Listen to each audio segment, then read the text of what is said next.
우리가 지난번 갑자기 교회사 제4시대 이렇게 설명하니까 이게 갑자기 무슨 1시대, 2시대, 3시대는 뭐냐 우리가 좀 궁금한 부분이 있어가지고 우리 교회사 1시대부터 해서 우리가 지금 살펴보고 있는 시대에 간단하게 이렇게 큰 윤곽만 살펴보고 우리가 다시 이 비잔틴 제국과 이슬람 이야기 이 시대를 우리가 함께 살펴보기를 원하는데요. 우리가 교회사를 보게 되면 먼저 우리가 첫 번째 1시대는 사도 시대입니다. 사도 시대. 우리가 이건 뭐 우리 성경 신약 성경에 있는 사도들의 그런 시대를 우리가 교회사 제1시대 이렇게 합니다. 그래서 왜냐하면 예수님께서 돌아가시면서 이 땅에 남겨두신 것이 주님의 몸된 교회를 남겨두신 것이죠. 그래서 주님께서 못다한 사역들을 이제 교회를 통해서 이제 하게 되었는데 특별히 교회 처음에 이제 사도들을 중심으로 예수님의 12제자들이 이제 사도라고 부르죠. 그래서 12사도들을 중심으로 이제는 교회 역사가 시작되어지는. 그러니까 신약 성경으로부터 사실은 교회사가 이제 출발되었다라고 봅니다. 왜냐하면 우리는 교회를 통해서 하나님께서 일을 하시기 때문에 그래서 우리가 교회사가 굉장히 중요한 거고 또 교회사를 모르면 우리 일반 역사를 우리가 알 수 없다라는 그 개념을 우리가 이해하시면 좋을 것 같고요. 그다음 두 번째 시대는 무슨 시대냐면 이제 사도 후 시대. 이건 교회 핍박 시대 이렇게 불리기도 하고 가톨릭 기독교 시대 이렇게 불리기도 합니다. 그래서 100년부터 312년까지를 교회사 제2시대라고 합니다. 그러니까 사도 후, 그러니까 사도들이 다 죽고 나서 AD 100년경을 기점으로 이제 우리 사도 요한이 이제 마지막 목숨을 이제 잃으면서 이제는 사도 후 시대.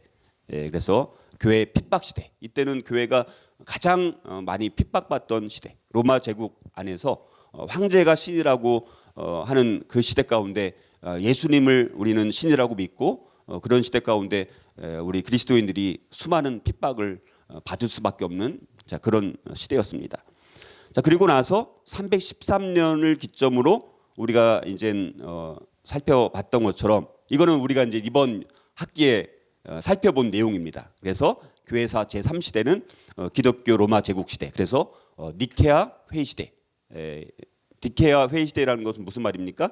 이제 여러 가지 교회가 이제 종교의 자유를 얻게 되고 보니까 이제는 성경 안에 있는 여러 교리들이 이제 주장하는 것들이 각자의 관점에 따라서 막 다르게 주장하는 거예요.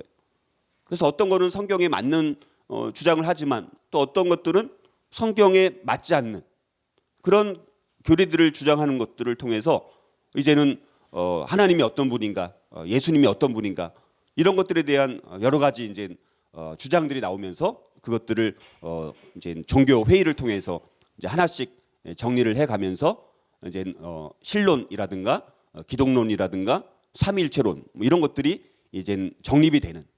그래서 이 울타리 안에 있는 것이 정통교리다라는 것들을 정립하는 시기를 우리가 그래서 교회사 제3시대 니케아 회의 시대 혹은 신학 조성기 이렇게 우리가 부르고 있고요.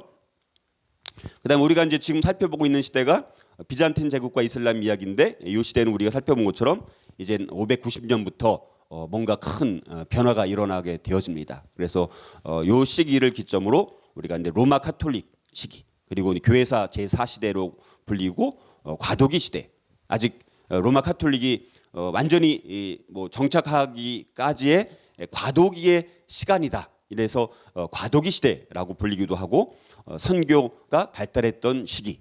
그다음에 교황 제도가 이제 서서히 형성되는 시기. 이렇게 우리가 불리우는 거예요. 그래서 큰 흐름을 따라서 우리가 지금 살펴보고 있는 것은 교회사 제4시대를 살펴보고 있다. 그래서 항상 여러분들이 숲과 나무를 항상 같이 보는 그 훈련을 우리가 가져야 됩니다. 그래서 지금 이 시대를 다루고 있는 내용이 뭔가 큰 흐름 속에서 우리가 그 내용을 자꾸 이해하려고 하는 그런 관점을 여러분들이 자꾸 가져야지 여러분들이 시야가 점점 넓어지고 또 깊어질 수가 있으니까 그래서 제가 중간중간에 이런 흐름들을 계속해서 복습을 좀 해드리도록 하겠습니다. 자, 그래서 우리가 전체를 한번 다시 재조명해 봤고요. 지난주에는 특별히 우리가 성경과 이제 꾸란에 대한 그런 차이점들을 우리가 설명을 했습니다. 이제 다시 이제 연대순으로 다시 돌아와서 이제 살펴보도록 하는데요. 이제 우리나라로 다시 돌아오게 되면 고구려 같은 경우에 당으로부터 이제 도교가 전래됩니다. 624년경에. 그래서 여기 이런 뭐 한국사 능력 시험 뭐 이런 데 보니까 이런 시험이 나오더라고요. 이게 이제 이 이제 도교를 이제 상징하는 어떤 이제 그 사신도 고구려 고분벽화에 있는 사신도 뭐 그러건데 아무튼 이 당시에 우리나라 같은 경우는 이미 이제 원시 신앙 샤머니즘의 신앙이 이미 있었고 또 불교가 이미 받아들여진 상태였고 이제 도교가 이제 들어오면서 여러 이제 이런 종교들이 우리나라에 이제 들어오게 되는 것을 우리가 보게 됩니다. 그래서 우리나라 거는 뭐 간단하게 그냥 제가 다 일일이 이런 것까지 소개하기는 힘들어요. 그래서 어떤 것들은 그냥 막 넘어가고 우리가 기독교인으로서 중요하게 여길 만한 것들만 중심으로 우리가 같이 살펴보도록 하겠습니다. 특별히 비잔틴 신학자 우리가 사실 대부분의 역사가 이제는 서구 중심의 역사다 보니까 우리가 이런 비잔틴 제국이라든가 또 이슬람이라든가 또 이 동양의 이런 부분들도 우리가 큰 흐름들을 우리가 함께 살펴봤으면 좋겠는데 특별히 비잔틴 신학자 고백자 성 막시무스라는 이런 사람이 있습니다. 당시에 또 여러 가지 또 굉장히 많은 왜냐하면 신학적으로 아직 완전히 다 정립이 된 시기가 아닌 거예요, 그렇죠? 지금도 사실은 신학적으로 딱 뭐 정리가 돼가지고 논쟁이 없는 건 아니에요, 그렇죠? 지금 오늘날에도 신학적인 논쟁이 많이 있어요, 그렇죠? 여러분들 알고 있는 신학적인 논쟁이 뭐가 있나요? 요즘에 우리 현대적으로 봤을 때 일어나고 있는 신학적인 논쟁이 뭐가 있을까요? 예, 뭐 예지냐, 뭐 예지냐, 뭐 여러 가지 이런 그런 이게 사실 어떤 면에서는 완전히 해결될 수는 없어요.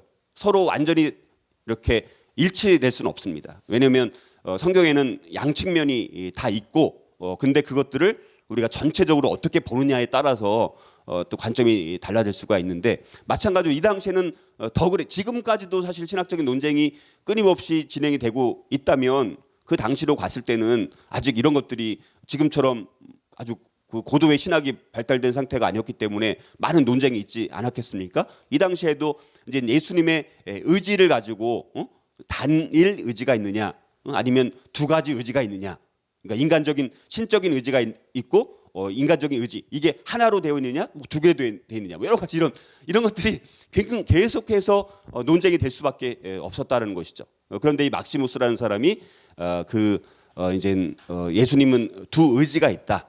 단일 의지론을 거부를 하고 두 의지가 있지만 그 의지가 인간적인 의지는 신적인 의지에 통제되고 절대 뭐 순종한다. 뭐 이런 것들을 이 사람이 잘 정립을 했던 기여했던 사람 중에 한 사람이 바로 이제 막시무스라는 사람. 그래서 이 당시만 해도 어찌 됐든 아까 말씀드렸던 것처럼 신학이라는 것이 계속해서 이제는 조성이 되고 이제 정립되고 확립되는 그렇지만 이게 끊임없이 그런 신학적인 논쟁 때문에 사실 교회가 갈라진 이유가 어쩌면 거의 신학적인 논쟁 때문에 그런 거예요. 그리고 사실은 그 동서교회가 분열된 이유는 또 아주 작은 것 그거 하나로 이제 사실 갈라지게 된 부분도 있습니다. 그러니까 이 신학적인 논쟁이라는 것이 결국은 교회의 이런 분열을 초래하게 되어지는 그런 어려움이 또 있기 때문에 참 이 부분은 쉽지가 않습니다. 어찌됐든 막시무스가 그런 부분에 있어서 단일 의지론을 배격하고 이제 예수님이 두 의지론을 갖고 있는데 인간적인 의지는 이제 신적인 의지에 절대적인 순종을 한다. 뭐 그런 개념을 이 사람이 이제 이야기를 했습니다.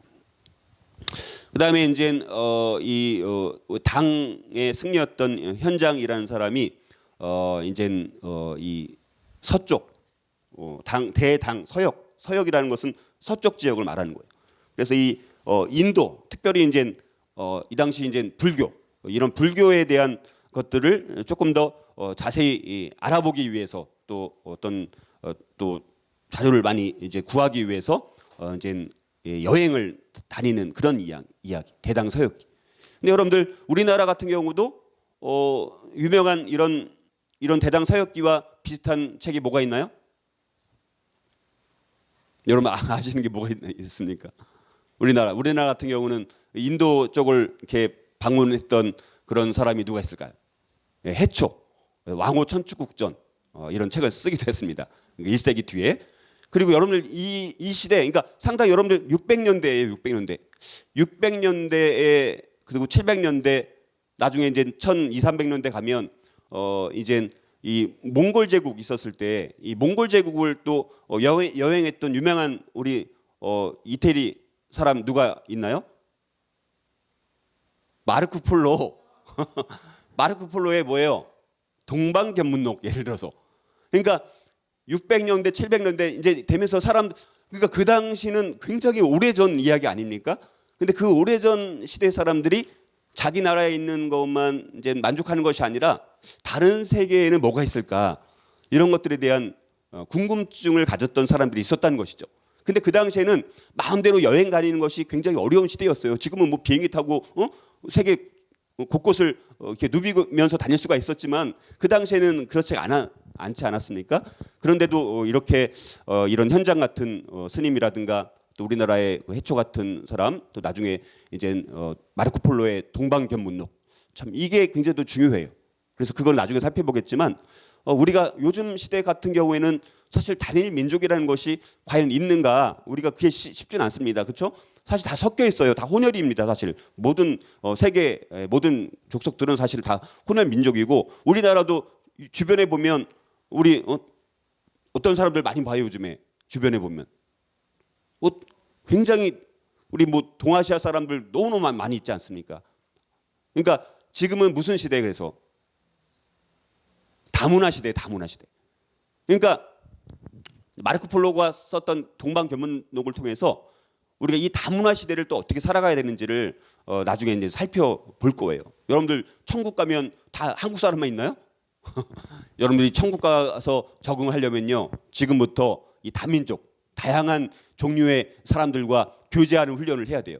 나중에 천국 가서 한국 사람만 교제했다가 갑자기 뭐 캄보디아 사람 뭐 다른 나라 사람 만나가지고 적응이 안 되면 곤란합니다. 그러니까 여러분들이 지금부터 우리 다양한 민족들과 우리가 교제를 하고 교류하는 것이 필요하고 우리 교회도 참 그런 부분에 있어서 많이 준비가 안 된 것 같아요. 그 당시 우리 과거에 이 지역에 이제 공장지대가 많다 보니까 이제는 이렇게 여기 와서 이렇게 일하는 다양한 사람들이 왔는데 우리가 이 언어가 안 되다 보니까 우리가 그분들을 수용하는 것이 좀 어려움이 있었어요.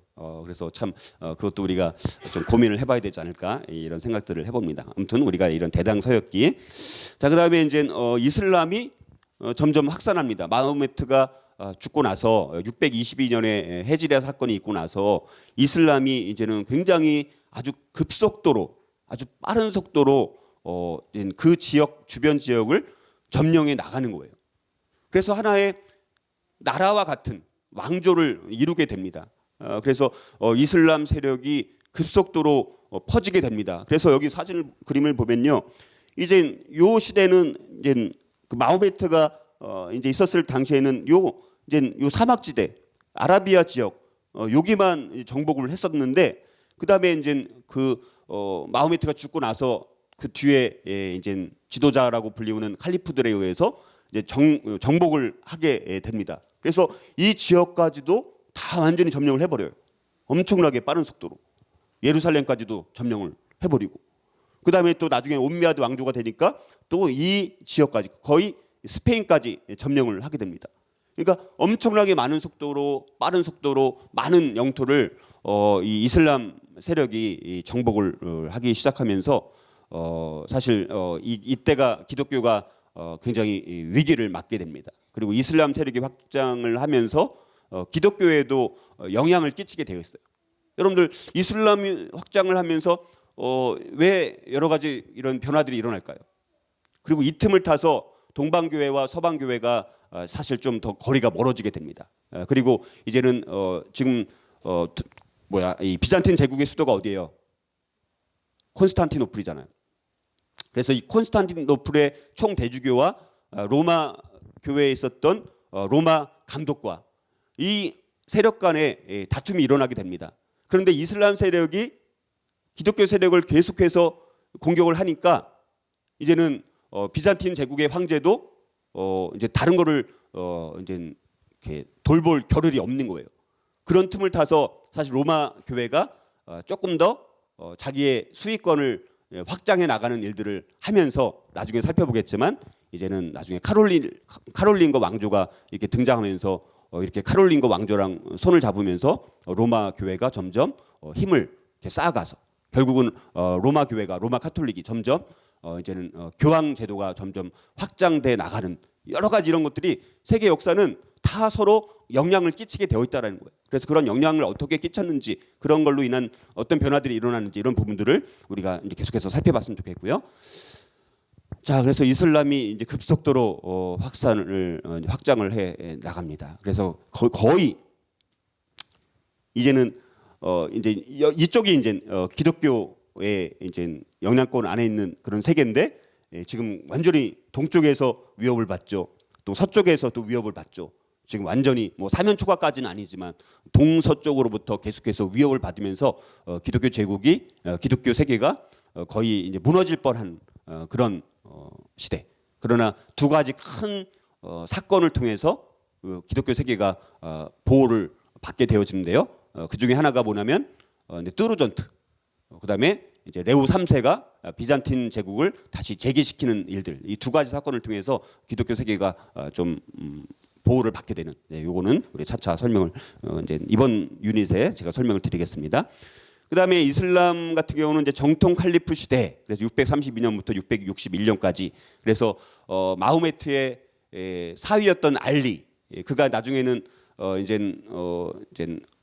그 마호메트의 양 아들이 됩니다. 이 알리까지 이 시대를 정통 칼리프 시대라고 합니다. 그 뒤에 이제 이슬람 세계도 우리가 알고 있는 이슬람의 파 두 가지 유명한 파가 있는데 뭐가 있나요? 수니파, 시아파. 그래서 이제 정통 칼리프 시대가 이제 끝나고 나서는 수니파, 시아파 이렇게 두 개의 파로 지금 나뉘게 되어지는 이때까지는 아직 정통 칼리프 시대 이렇게 이제 보고요.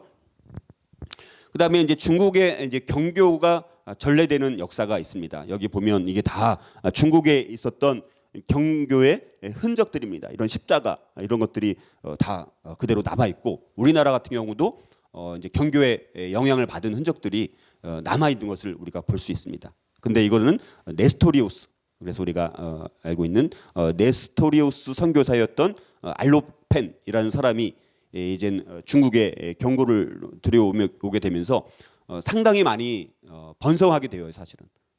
그래서 이제 중국 같은 경우는 이 경교가 굉장히 많이 성장을 하고 오히려 왕들이 경교를 장려할 만큼 아직 중국 같은 경우도 여러 가지 이런 것들이 정립된 시기가 아니기 때문에 이 당시 경교가 상당히 많이 확장을 합니다. 그러나 그것이 이제 계속해서 유지되는 건 아니고요. 나중에는 또 핍박을 받게 되고 이제 거의 없어지게 되죠.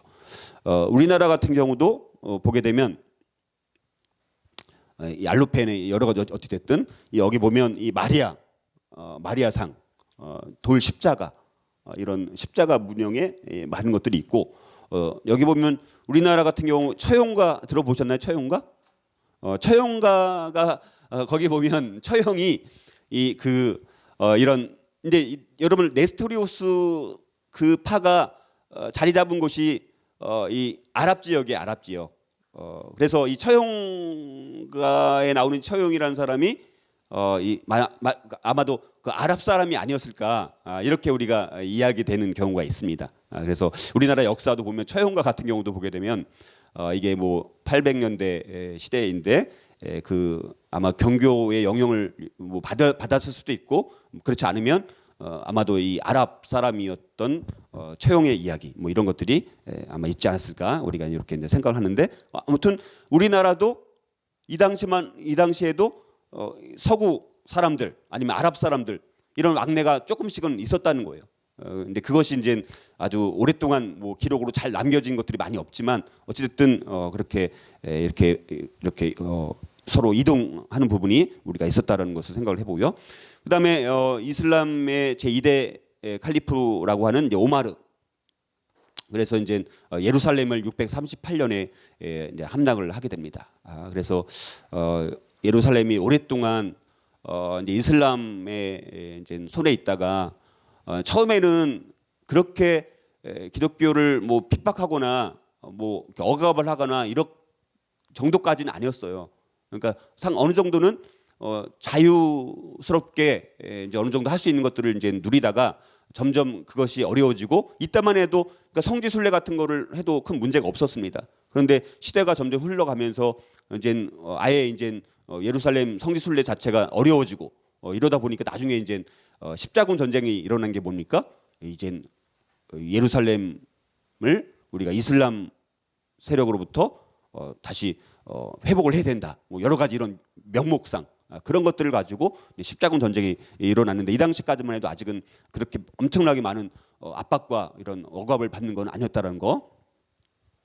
그다음에 고구려 같은 경우는 이제 서서히 이제 삼국 시대가 이제 거의 서서히 이제 무너지는 시기가 됩니다. 그래서 고구려 같은 경우 그나마 안시성 싸움에서 당과의 엄청난 그 전쟁에서 승리를 거두고 일단 이제 무찌르게 되어지는데요. 그래서 어쨌든 참 우리나라 같은 경우도 그래도 완전히 뭐 당나라라든가 뭐 일본이라든가 여러 가지 끊임없이 이렇게 침략을 받았습니다. 그럼에도 불구하고 어찌됐든 그 굉장히 많은 위기들이 있었어요. 사실 이미 몇 번이나 멸망당해도 당연한 그런 나라였는데 어찌됐든 계속해서 하나의 그 민족을 하나의 나라로 계속해서 이렇게 하나님께서 보호해 주신 하나님 섭리가 있지 않나 저는 이제 그렇게 한번 생각을 해보는데요. 여러분들 어떤지 모르겠습니다. 자, 그다음에 일본 같은 경우도 이제 다이카 계신 이렇게 해서 쭉 일본도 계속해서 역사의 변천이 많이 일어납니다. 다이카 계신을 통해서 당의 여러 가지 이런 제도를 도입을 하면서 일본도 서서히 이제 하나의 이제 큰 어떤 세력들을 이제 형성하기 시작합니다. 근데 나중에 보게 되니까 일본 같은 경우는 1800년대 후반에 보게 되면 이제 빨리 그래도 뭐라고 해야 될까? 이제 서양 문물을 받아들이게 됩니다. 우리나라는 아주 오랫동안 세국 정책을 펼쳤는데 일본도 세국 정책을 펼치다가 1800년대 중후반 가서 이제 서양 문물을 이제 받아들이게 돼요. 그러면서 굉장히 빠른 속도로 성장을 해서 1900년대 뭐 초반 이렇게 되면 우리나라 이제 제국주의를 펼쳐가면서 우리나라를 어찌됐든 식민지로 삼으면서 제국주의를 펼쳐가지 않습니까? 당시 일본이 생각보다 어마어마한 군사력을 갖고 있었더라고요. 그러니까 2차 세계 대전 때 이렇게 거의 뭐 세계를 잡아먹을 뻔한 그런 강력한 그런 제국주의로 나중에 발전을 하는데 참 우리나라의 영향을 많이 받았음에도 불구하고 나중에 일본이 1800년 후반에 가면 굉장히 앞서는 것을 우리가 보게 됩니다. 자, 우리나라 같은 경우는 첨성대, 동양에서 가장 오래된 천문대가 이제 첨성대라고 합니다. 아마 대부분 우리 옛날 수학여행 가면 다 어디로 갔어요? 옛날에 경주로 거의 갔어요. 그래서 첨성대. 그다음에 이제 사산 왕조 페르시아 왕조가 이제 이슬람의 이제 멸망을 당하게 됩니다. 그래서 이 사산조라는 페르시아 왕조가 상당히 강력한 이제 왕조였는데 이제 이슬람이 이제 거기까지도 이제 무너뜨리게 됩니다. 그러니까 그 당시에 그러니까 이슬람이 엄청난 속도로 주변 그런 지역들을 점령해 나갔던 것 같아요. 뭐 엄청난 것 같아요. 이슬람. 그다음에 이제 우리나라는 660년에 백제가 멸망을 당하게 됩니다. 그래서 당나라와 신라가 연합을 하면서 이제 백제가 멸망하게 되어지고 이제 고구려도 멸망당하고 그리고 이제 신라가 그러나 이제 반쪽짜리 이제 통일을 이루게 되어지죠. 자, 그다음에 이제 이슬람의 칼리프 왕조였던 우마이야 왕조. 이제 우마이야 왕조 때 이제 옴미야드 왕조라고도 하는데 처음으로 이 전 이슬람 지역을 아랍 왕국이라고 불릴 만큼 하나의 이제 큰 왕국으로 이제는 건설을 하게 됩니다. 이 우마이야 왕조가. 그래서 이제는 이슬람이 하나의 왕국을 이루게 되어집니다. 그러면서 이제는 강력한 이제 비잔틴 제국과 아랍 왕국과 이제 서구 이제 기독교 문명 이렇게 큰 세 개가 지중해를 중심으로 하나의 이제 문명권을 이제 형성하게 되어지죠. 그러면서 661년경부터는 이슬람이 수니파와 시아파로 나뉘게 됩니다. 지금 여기 보게 되면 여기 파란 지역이 수니파 지역이고 여기 이제 황토색이 이제 시아파. 그래서 수니파, 시아파. 사실 교리적으로는 큰 차이가 없어요. 이제 후계자가 누가 되느냐 이런 부분을 가지고 서로 이제 수니파와 시아파로 나뉘게 되어지는데요. 이거를 보게 되면 차이점을 좀 보게 되면 수니파 여기는 이제 지도자를 선정할 때 지도부가 합의해서 선출한다라는 개념이 수니파라면 여기는 그 알리 이렇게 이제 마호메트의 사위이자 양아들이 된 알리의 후손으로부터 칼리프가 나와야 된다. 이런 주장들을 가지고 사실 나뉘게 됐습니다. 그러나 교리적으로 봤을 때는 어떻게 보면 큰 차이는 없다라고 우리가 볼 수가 있고요. 어찌됐든 지금도 이슬람 쪽에서는 수니파와 시아파의 그런 싸움 구도가 여전히 진행되고 있다는 거 정도만 여러분들이 두 개가 있다는 것만 알고요. 그 다음에 이제 영국으로 가서 휘트비 종교회의라는 게 있습니다. 자, 영국 같은 경우는 굉장히 특이한 게 이제 기독교가 전파되는 경우가 여러 갈래를 통해서 기독교가 영국에 전래되기 시작합니다. 그러다 보니까 이젠 그 교회들이 영국 안에 많은 교회들이 있는데 그게 이제 교리들도 또 다르고 이렇게 뭐 성찬식이든 뭐 이런 크리스마스든 뭐 이런 게 막 서로 다른 거예요. 그래서 안 되겠다 싶어가지고 휘트비라는 곳에서 종교회를 하게 됩니다. 그래서 종교회를 통해서 이때 로마 교회에서 파송한 사람들이 여기서 이제 주도권을 갖게 됩니다.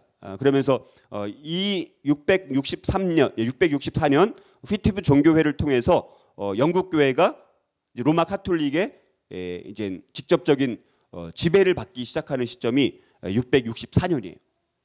근데 영국이라는 나라를 보게 되면 나중에 보게 되면 굉장히 그 헨리 8세 들어보셨나요? 헨리 8세 때 수장령이란 걸 이제 내려가지고 종교 개혁이 일어났을 당시에 영국은 상당히 독특한 나라예요. 그래서 헨리 8세가 이제 수장령을 이제 하면서 이제 그 로마 카톨릭의 그런 영향으로부터 영국 교회는 벗어나게 됩니다. 그래서 왕이 그 모든 것을 뭐 통치할 수 있다라는 것 수장령을 내리면서 왕이 최고의 수익권을 갖고 있다 이렇게 해서 수장령을 통해서 이제 영국 교회는 아주 독특한 그런 것을 이제 형성해 나가는데 664년에 이때부터 영국 교회사의 중요한 전환점 이제 로마 카톨릭의 직접적인 영향을 받게 된 시기가 바로 664년이라고 우리가 보는 거예요. 그래서 휘트비 종교회의는 그런데도 어찌됐든 그럼에도 불구하고 또 중요한 기여는 뭡니까? 교회들이 그다음에 민족들도 굉장히 뭐 켈트족, 앵글로색슨족 또 뭐 여러 다른 종족들이 있는데 교회를 중심으로 그래도 영국이라는 나라가 어떤 하나가 될 수 있는 어떤 기여를 하는 어떤 그런 측면이 있었다라고 우리가 볼 수가 있는 거예요. 그런데 이제 이거에 대해서 기여를 한 사람들이 이제 세 사람이 있어요. 이제 윌프리드라는 사람이랑 그다음에 이제 테오도루스라는 사람, 그다음에 가경자라고 불리우는 비드 이런 사람들이 로마에 대한 충성심의 확립을 통해서 이제 영국 교회를 이제 로마 카톨릭화하는 그런데 영향을 끼친 부정적인 측면도 있지만 긍정적인 측면으로는 영국 교회를 중심으로 영국이라는 나라가 어쨌든 조금씩 하나가 되어가는 독특한 어떤 그런 것들을 형성해 가는데 이 세 사람이 우리가 기여했다라고 볼 수가 있고요. 뭐 테오도루스 그다음에 이제 비드, 베다 이거는 조금 이따가 제가 설명을 드리겠습니다. 자, 그다음에 우리나라 같은 경우 668년에 고구려가 멸망을 당하게 됩니다. 그리고 중국 승려인 해능이라는 사람이 육조 단경 이런 책을 우리가 쓰고요. 그다음에 대외 항쟁과 신라의 삼국 통일. 신라가 676년에 통일을 하고 사실은 당나라에 의해서 신라도 사실은 거의 속국이 될 뻔한 그런 상황에서 어찌됐든 신라가 그래도 우리나라를 좀 지켜냄으로 인해서 완전히 민족이 말살되는 것까지는 막는 데 기여를 해서 통일 신라 시대가 이루어지게 되고 잠시 후에는 이제 후 고구려 북쪽에서는 이제 발해가 자리 잡으면서 남북 시대로 우리나라가 이제 진행이 되고요. 그다음에 잉글랜드 시인이었던 캐드먼이라는 사람, 영국 최초의 크리스찬 시인이라고 불리우는 사람이 캐드먼이라는 사람이에요. 그러니까 성경의 이야기를 노래로 만들어서 이렇게 불렀던 사람이 캐드먼. 그래서 점점 성경의 이야기가 이제 문학적으로 점점 확장해 나가면서 많은 이야기들. 그러니까 사실 문학도 그렇고 시도 그렇고 음악도 그렇고 대부분이 모든 것이 뭐로부터 시작이 된 거예요? 다 성경의 이야기로부터 시작이 된 거예요. 그리고 사실 법도 마찬가지입니다. 법이 만들어진 배경도 보게 되면요, 다 성경에 있는 율법으로부터 법도 나중에 만들어지게 됩니다.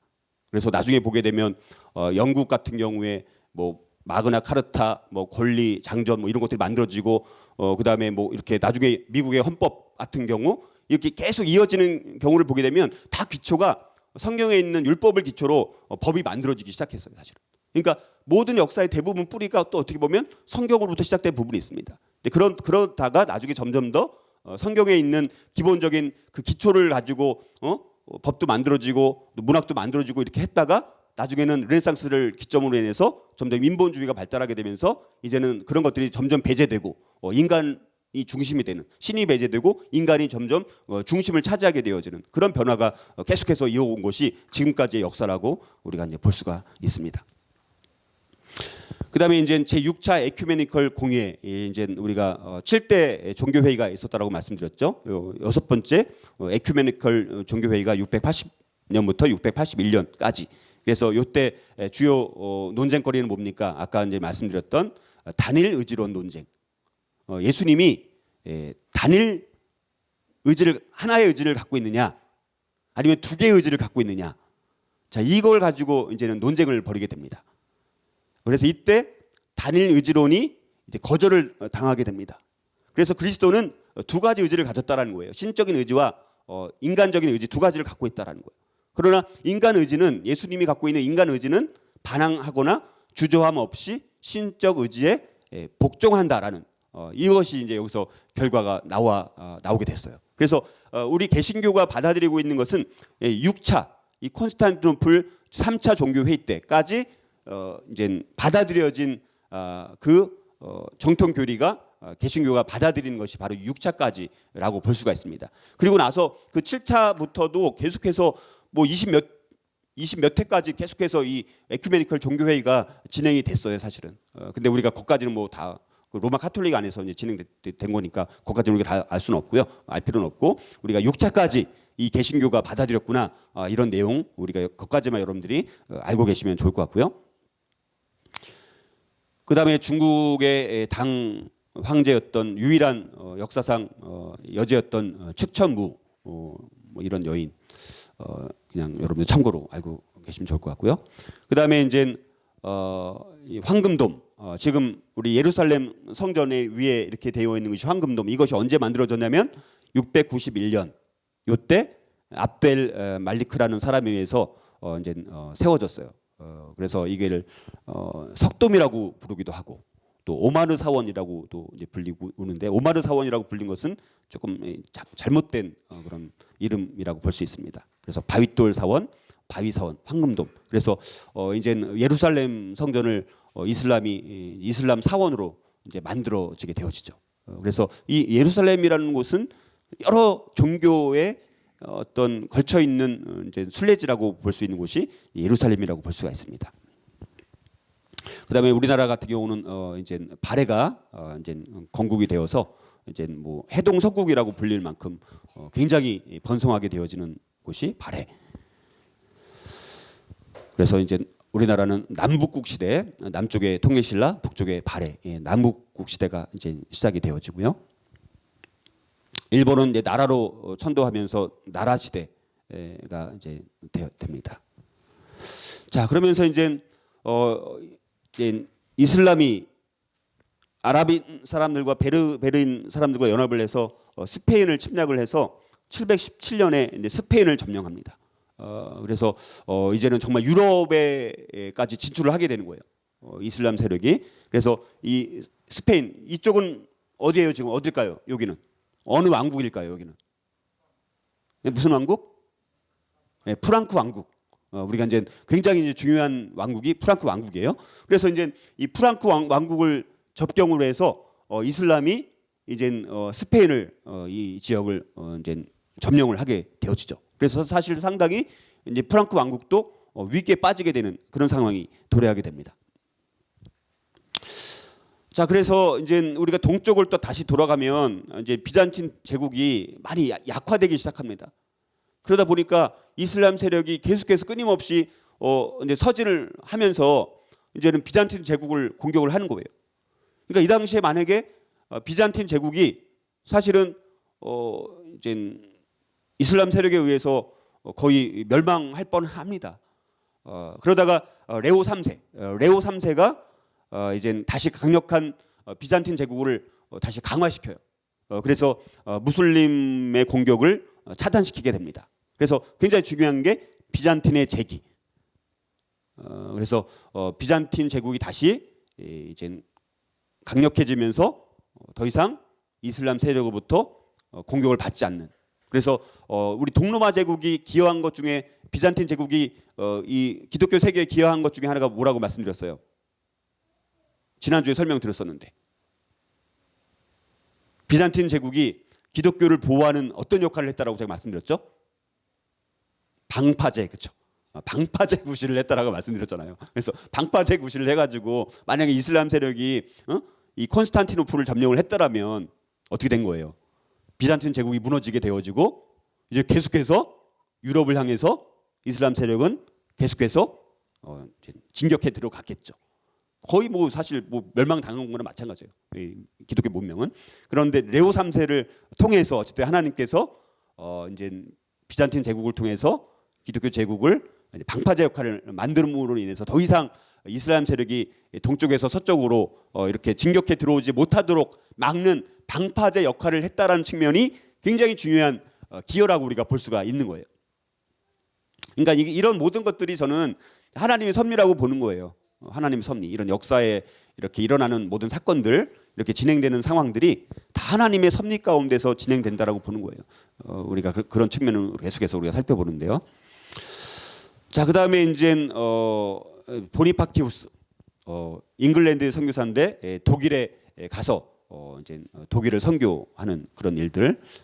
그래서 이 당시가 선교 발달기라고 말씀드렸죠. 그러니까 590년부터 요 800년 요 사이에 이 게르만족들이라든가 여러 곳을 향해서 계속해서 선교가 많이 일어나게 되어지면서 유럽이 거의 다 뭐가 되는 거예요?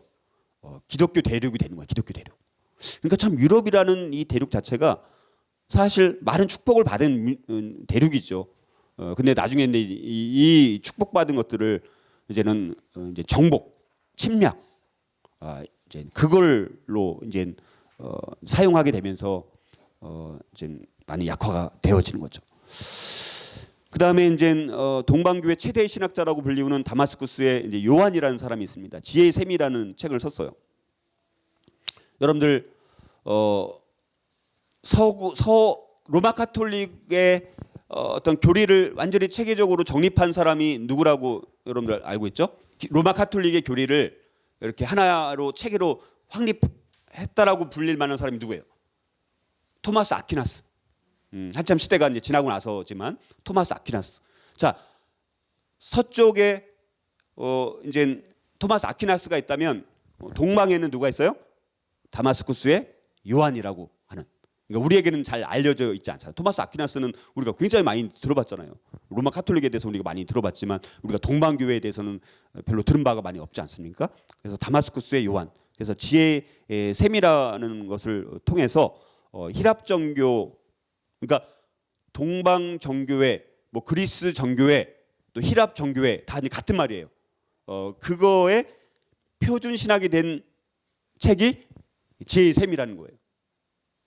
그래서 저도 이게 궁금해서 토마스 아퀴나스의 신학 대전이 로마 카톨릭의 신학적인 체계를 정립한 책이라면 동방교회의 표준 신학이 된 책이 이 지혜의 샘이라면 한번 좀 궁금하지 않습니까?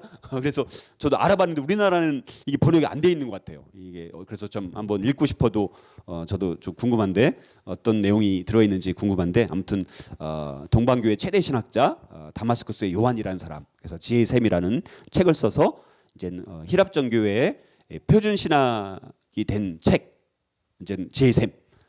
우리가 이 정도는 우리가 알고 있으면 좋을 것 같고요.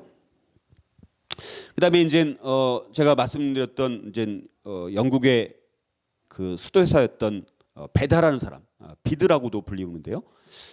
굉장히 이 사람이 영국민의 교회사라는 책을 썼어요. 그러니까 참 이 사람은 지금 몇 년도에 이 책을 쓴 거예요? 731년경에 이 책을 썼어요. 그런데 그 당시에 영국이란 나라가 이제 사도행전의 연장과 같은 사도행전의 연장선에 있는 하나의 나라로 영국을 묘사를 하고 있다라는 거예요. 그러니까 영국 같은 경우는 아까 말씀드렸다시피 다양한 루트를 통해서 다양한 경로를 통해서 기독교가 들어간 거예요. 그러니까 다양한 교회들이 세워진 거 아닙니까? 자, 그런데 아까 말씀드렸던 휘트비 종교회를 통해서 이제 로마 카톨릭의 영향을 받으면서 하나의 이제 교회를 좀 하나의 서로 싸우기보다는 하나의 교회로 만들어 가는데 상당히 기여를 했고 베다라는 사람 비드라는 사람이 보니까 영국이란 나라가 이제 사도행전과 같이 이제는 복음의 여러 가지 그런 확장을 위해서 굉장히 좀 하나님의 택함을 받은 그런 마치 이스라엘 같은 선민과 같은 그런 민족으로 영국이란 나라를 이렇게 보는 그런 면에 있어서 굉장히 아주 특이한 사람이라고 이제 볼 수가 있습니다. 그래서 영국을 하나의 국민이라는 개념을 처음으로 품은 사람이 누구냐면 비드라는 사람이에요. 그러니까 영국이란 나라가 여러 종족이 뭐 켈트족 또 원래 살고 있었던 픽트족 또 나중에 또 뭐 앵글로색슨족 이런 사람들이 있지만 근데 영국이란 나라는 영국민은 하나의 국민이다라는 그런 개념을 갖고 있었다라는 거예요. 그러니까 그 당시에 700년대에 그런 생각을 갖고 있다라는 게 쉬운 게 아니지 않습니까? 그러니까 영국이란 나라가 이제 하나의 나라다, 하나의 국민이다. 라는 개념을 갖도록 처음으로 그런 개념, 그런 생각을 처음으로 했던 사람이라는 면에서 비드라는 사람이 굉장히 우리가 주목할 만한 사람이 아닌가 이제 그렇게 우리가 볼 수가 있는 거예요. 굉장히 특이한 독특한 사람이라고 볼 수가 있습니다. 그래서 영국민의 교회사 우리나라 말로 번역되어 있어요. 그래서 저도 다 읽어보진 않았는데요. 한번 좀 읽어보고 싶어요. 그래서 영국민의 교회사. 그래서 그 당시에 이 복음이라는 것이 역사의 주인이다. 교회가 역사의 주인공이다. 또 영국민이 하나의 국민이다. 자, 이런 생각을 그 당시에 했다라는 것은 굉장히 앞서가는 사람이라고 볼 수가 있다라는 거예요. 그 당시에 그런 개념을 갖고 있다는 것은 쉬운 일이 아닌데 그래서 우리가 그런 면에서 베다의 영국민의 교회사를 한번 읽어볼 만한 그런 필요성이 있다 이렇게 저는 생각을 하고요. 그다음에 이제 뚜르 전투 732년 아까 동쪽에서는 비잔틴 제국의 어떤 황제? 레오 3세. 레오 3세를 통해서 이제 비잔틴 제국이 이슬람 세력으로부터 이제 마가넴으로 인해서 이제 이 기독교 세계가 이렇게 멸망당하지 않도록 방파제 역할을 했다라면 서쪽에서는 뚜르 전투라는 것이 아주 중요한 전쟁인 거예요. 우리 기독교 입장에서 봤을 때는 아까 말씀드렸던 것처럼 이제는 이 그 이슬람 세력이 이제 북아프리카도 완전히 다 점령을 한 거예요. 거기다가 이제 스페인 이 지역까지도 다 점령을 한 것입니다. 자, 그래서 이제는 프랑크 왕국과 이제는 접전을 펼치는 거예요. 그래서 이제 이 우마이야 왕조, 이제 사라센 이슬람의 왕국 전체를 뭐라고 계속 말하면 사라센 제국 이렇게 여러분들 기억하시면 돼요. 넓게 통칭해서 이슬람의 왕국을 사라센 제국이라고 합니다. 그 중에 하나죠. 그래서 이 프랑크 왕국과 전쟁을 하는데 이 뿌아띠에 이제 이 뚜르라는 곳에서 전쟁을 하게 되어집니다. 근데 그 당시에 이제 프랑크 왕국의 찰스 마르텔이라는 이제 궁제는 뭐냐면 왕은 아니에요. 왕은 아니지만 뭐 왕 밑에 모든 이런 군사적인 그런 힘을 갖고 있는 사람이 이제 궁제예요. 이제 찰스 마르텔이라는 궁제의 별명이 돌망치, 그러니까 뭐 돌해머, 그러니까 굉장히 싸움을 잘했던 것 같아요. 그래서 이 찰스 마르텔을 중심으로 이제는 이 뚜르 전투에서 뿌아떼 전투에서 프랑크 왕국이 승리를 거두게 됩니다. 그래서 더 이상 이제 이슬람 세력이 이 프랑크 왕국 이 지역까지 침범하지 못하도록 여기를 경계선으로 인해서 더 이상 이슬람이 여기서 타격을 받고 더 이상 이제 프랑크 왕국을 침략해 들어오지 못하는 그런 사건이 뚜르 전투라는 것이죠. 어찌됐든 하나님께서 찰스 마르텔이라는 궁제 싸움을 잘하는 궁제를 통해서 이슬람 세력의 공격을 차단시키는 결정적인 역할을 했던 것이 바로 뚜르 전투라는 것, 이 면에 있어서는 굉장히 중요한 사건인 거예요. 여기서 만약에 이 우마이야 왕조 사라산 제국이 만약에 프랑크 왕국을 침략을 해서 점령을 해 들어갔더라면 당시 프랑크 왕국, 그러니까 동쪽에는 비잔틴 제국이라는 강력한 제국이 있었지만 서쪽에서는 다 뭐 이제 게르만족들이 만든 여러 왕국들이 있는 거예요. 그러니까 하나의 왕국이 아닌 거예요. 그러니까 강력한 왕국이었던 프랑크 왕국이 만약에 없었더라면 진짜 소왕국이었다면 무너졌을 거예요. 그럼 이슬람화가 된 거예요. 그러니까 유럽은 완전히 다 이슬람화가 될 뻔했습니다. 거의 비슷한 700년대 초반에 이슬람 세력이 그렇게 빠른 속도로 이제 이렇게 여러 지역을 점령하다 보니까 이 기독교 세계도 거의 점령을 당할 뻔했다라는 거예요. 그런데 뚜르 전투를 통해서 하나님께서 기독교를 보호해 주셨다는 거예요. 이게 이제 저는 하나님의 섭리라고 보는 거예요. 그래서 어떤 화가가 그린 이 뚜르 전투를 이제 그림으로 이제 그린 그림인데요. 뭐 다 뭐 설명이 또 되어 있더라고요. 근데 저도 여기까지는 좀 더 연구를 해봐야 될 것 같고. 자, 뭐 중국의 유명한 시인 이 당시에 이백과 두보라는 두 시인이 있습니다. 근데 뭐 저도 이 사람들의 그 시를 읽어보지 못했어요. 읽어보고 싶은데 참 하다 보니까 궁금한 게 너무 많은 거예요. 꼬리에 꼬리를 물어가지고 뭐 하다 보면 끝이 없어요. 진짜 이게. 근데 이제 이게 또 다 뭐 이것까지 우리가 다 파악할 수는 없겠지만 우리 이제 자녀들 같은 경우는 이렇게 계속해서 꼬리에 꼬리를 물어서 지식을 확장해 나가면 좋겠다는 생각이 드는데요. 그다음에 이제 이슬람의 또 이제 아바스 왕조가 이제 성립이 됩니다. 아바스 왕조가 이제 이슬람의 황금 시대라고 불리우는 이 시기에 굉장히 번영을 이루게 되어지고 특별히 바그다드에서 아바스 왕조가 통치를 하게 됩니다. 그래서 우리가 유명한 그 책이 뭐가 있어요? 이 아랍의 이런 수많은 이야기들을 모은 책이 뭐예요? 아라비안 나이트. 우리 옛날에 TV에서도 어렸을 때 많이 뭐죠? 그 신바트의 모험인가? 그렇게 해가지고 재밌게 봤던 기억이 나는데 그런 게 이슬람에 있는 수많은 이야기들을 천일야와 그게 이제 신바트의 모험 뭐 이런 이야기인데요. 이런 거를 다 배경으로 이제 쓴 책입니다. 그래서 우리가 그런 거를 좀 기본적으로 아셨으면 좋겠고 그 다음에 이제 프랑크 왕국에 큰 변화가 일어납니다.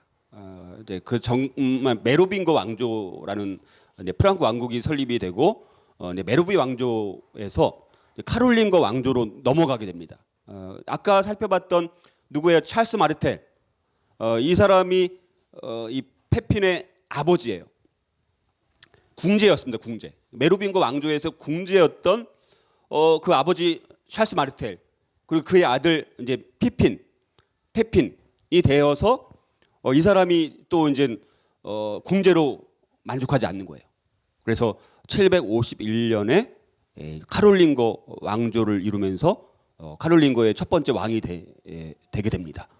근데 이 사람이 굉장히 또 강력한 프랑크 왕조의 카롤링거 왕조를 열게 되는데 그 당시에 이제 로마 교회를 또 보게 되니까 로마 교회는 아직은 이렇게 막강한 게 아닌 거예요. 거기다가 또 거기 뭐 롬바르도족, 뭐 게르만족들이 계속해서 공격을 하니까 이제는 로마 교황청 입장에서는 누구와 이제 손을 잡고 싶은 거예요. 약간 그런 마음이 있는 거잖아요. 자기를 군사적으로 지원해줄 누군가의 세력이 필요한 거예요, 그렇죠? 그러면서 이제 페핀이 이제 왕으로 등극하니까 이제 로마 교회 교황이 이제는 축하 사절단을 보내기도 하고, 그리고 나중에 이제 롬바르도족이 또 이 교황청을 막 점령하려고 하니까 이제 페핀이 가서 싸워서 게르만족 다른 이제 이방 민족을 거기서 물리쳐서 로마 교황청을 이제 보호해줘요. 그래서 심지어 페핀은 그 로마 교황청에게 땅을 또 주기도 합니다. 땅. 그게 나중에 이제 페핀의 기증, 페핀의 증여. 그러니까 로마 교황청이 이제는 종교의 기능만 있는 것이 아니라 뭐예요? 세속적인 군주의 역할까지 되는 거예요. 교황령. 그래서 교황이 통치하는 땅을 갖기 시작합니다. 나중에는 그게 굉장히 또 많아져요. 거의 하나의 왕국과 같은. 어쨌든 그거의 중요한 사건이 뭐냐? 페핀의 기여, 페핀의 증여. 이 사건. 이게 이제 중요한 사건입니다. 자, 그래서 카롤린거 왕조를 새롭게 연 피핀. 근데 이 카롤린거 왕조는요, 메로빙거 왕조와 달리 기독교를 엄청나게 지원을 해줍니다.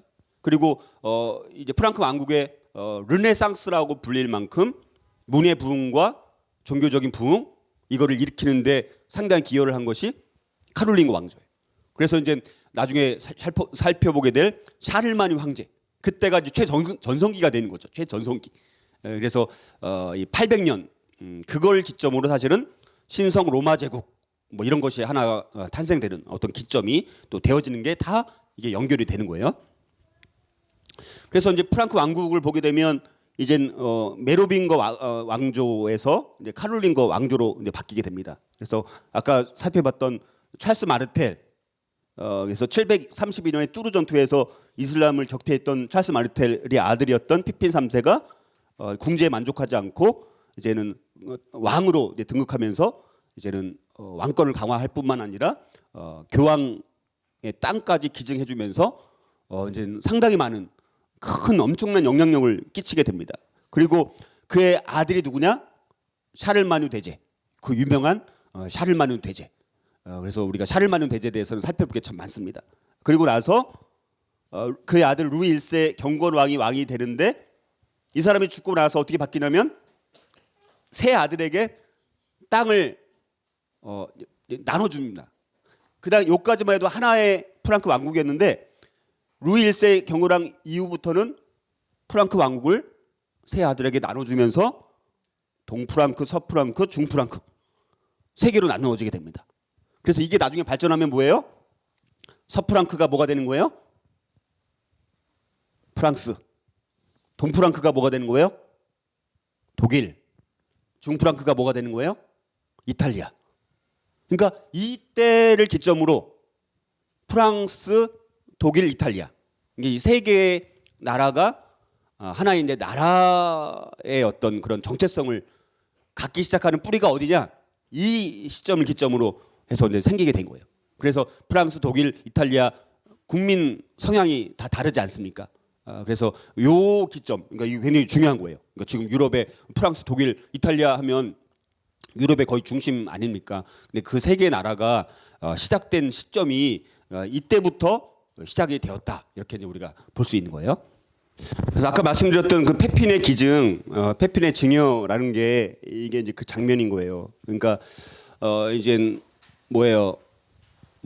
프랑크 왕국의 왕은 로마 교황청을 보호해주고 또 로마 교황청은 또 뭐예요? 프랑크 왕국의 왕을 인정해주고 이제 서로 세워주는 거죠. 그러니까 정치권과 종교권이 이때부터 뭐예요? 결탁하기 시작하는 거죠. 그리고 교황이 여기 보면 페핀이 기증한 땅이 여기 이 땅이에요. 그러니까 로마 교황청이 땅을 갖고 있는 거고 교황령의 땅들이 점점 확장돼요. 그러니까 교황이 이제 막 어떨 때는 심지어 전쟁터에 나가요, 막 자기가. 그러니까 하나의 세속 군주와 같은 역할을 하기 시작하는 거예요. 그래서 로마 교황청의 그 힘이 점점 이제 커지기 시작하는 거죠. 요때는 아직은 뭐 엄청난 건 아니지만 그래서 나중에 이제 1073년에 가면 그레고리우스 7세 때부터 이제 완전히 로마 교황이 이제 유럽에 있는 모든 왕들을 좌지우지하는 그런 역할까지 가게 되는데 그 시발점이 바로 이런 페핀의 기증, 증여와 같은 이런 사건들을 이제 계기로 해서 로마 교황청과 프랑크 왕국 나중에 그게 이제 신성 로마 제국이 되면서 서로 계속해서 결탁을 해 가기 시작하는 거예요. 그래서 로마 교황청이 점점 더 세상 이런 세속권에도 영향을 끼치고 마치 왕 군주와 같은 그런 역할을 자꾸 하고 싶어하는. 근데 계속해서 누군가 힘을 필요했는데 그게 이제 프랑크 왕국과 손을 잡은 거예요. 나중에 이제 샤를마뉴 황제와 완전히 손을 잡고 이제는 그 사람을 신성 로마 제국의 황제다, 새로운 로마 제국의 황제다, 그렇게 관을 씌워주고, 샤를마뉴 황제는 이제는 교황을 점점 이제는 보호해주고 든든한 이제 후원자가 되는 이런 이제 관계를 이제 맺게 되는 거예요. 그래서 중요한 것이 페핀의 기증, 이것이 이제 764년에 있었던 중요한 사건이다.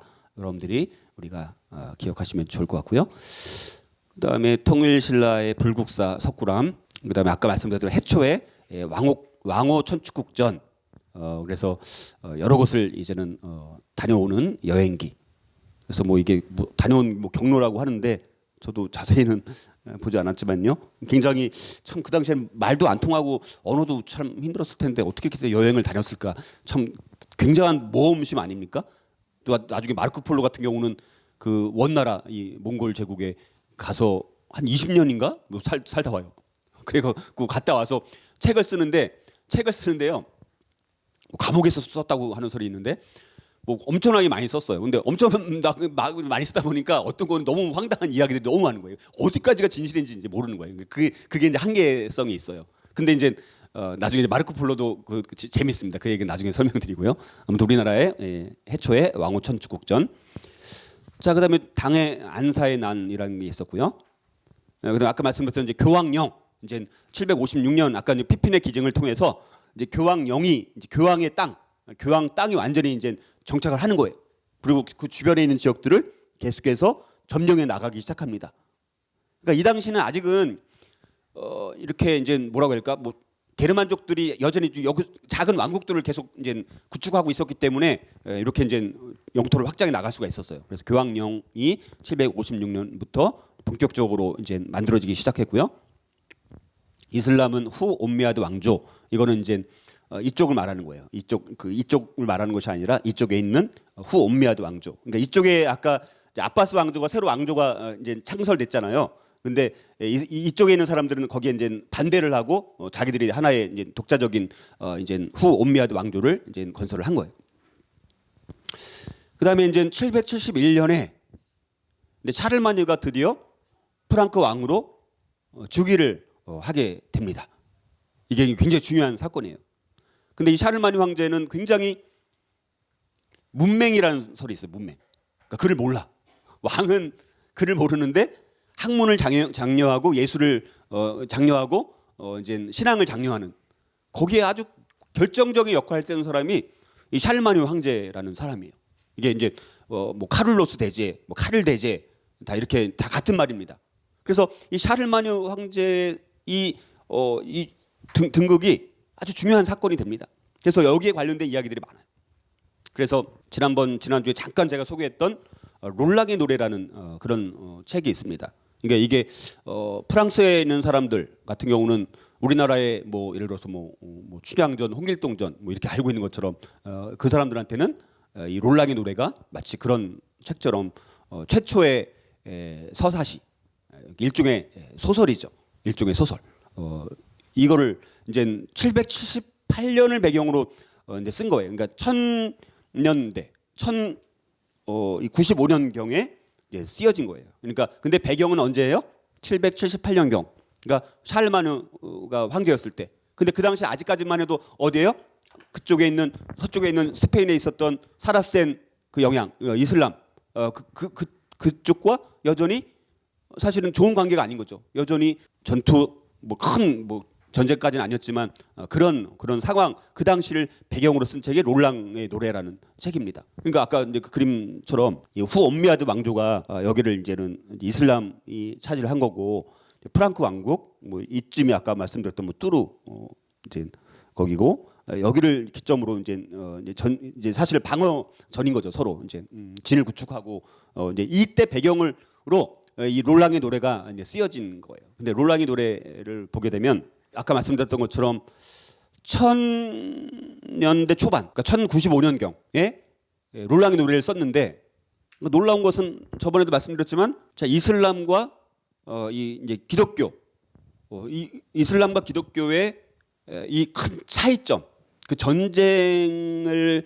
치르게 되는 동기와 그 배경과 그들의 생각, 이게 크리스찬 세계관과 이슬람 세계관을 대변해주는 그런 스토리가 이 안에 담겨져 있는 것이 아주 특이한 그런 책이라고 볼 수가 있습니다. 자, 그래서 여기에는 이제 샤를마니 왕이 이제 등장을 합니다. 이 롤랑의 노래에 등장하는 왕이 샤를마니 왕이에요. 그리고 이제 롤랑이라는 이제 조카 같은, 그런데 이 샤를마니 왕의 오른팔이 롤랑이라는 사람이에요.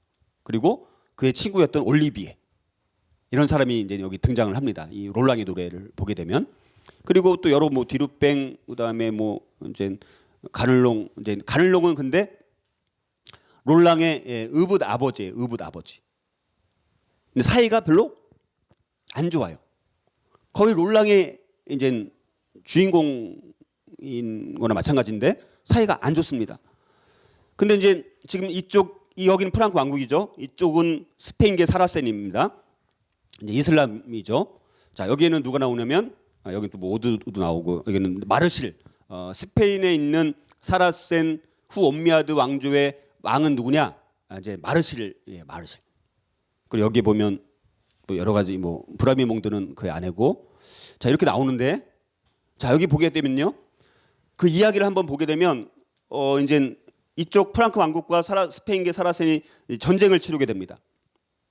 근데 당시 전쟁에서 프랑크 왕국이 거의 승리를 거두기 직전 마르실 왕이 몇 개의 성체만 확보를 하고 나머지는 다 빼앗겨요.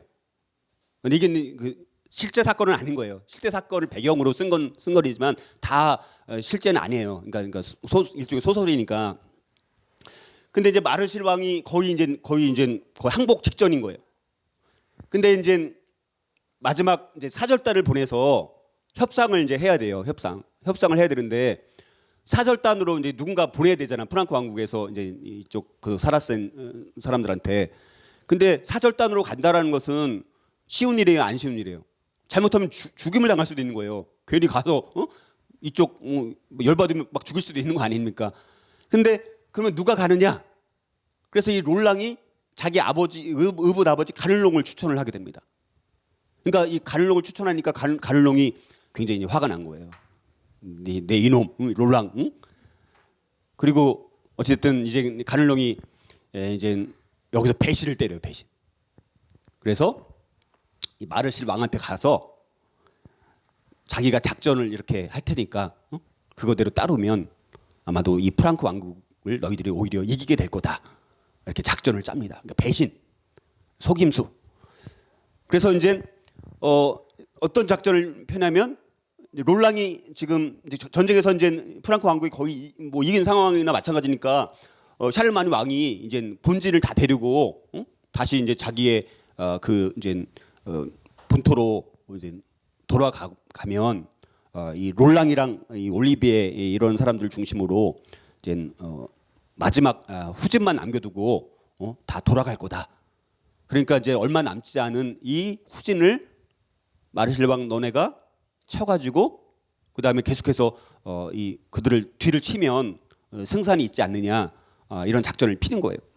그래서 이 마르실 왕이 군사들 다 데리고 와서 이제 롤랑이랑 올리비에 그 이 후진들을 이제 싸우게 됩니다.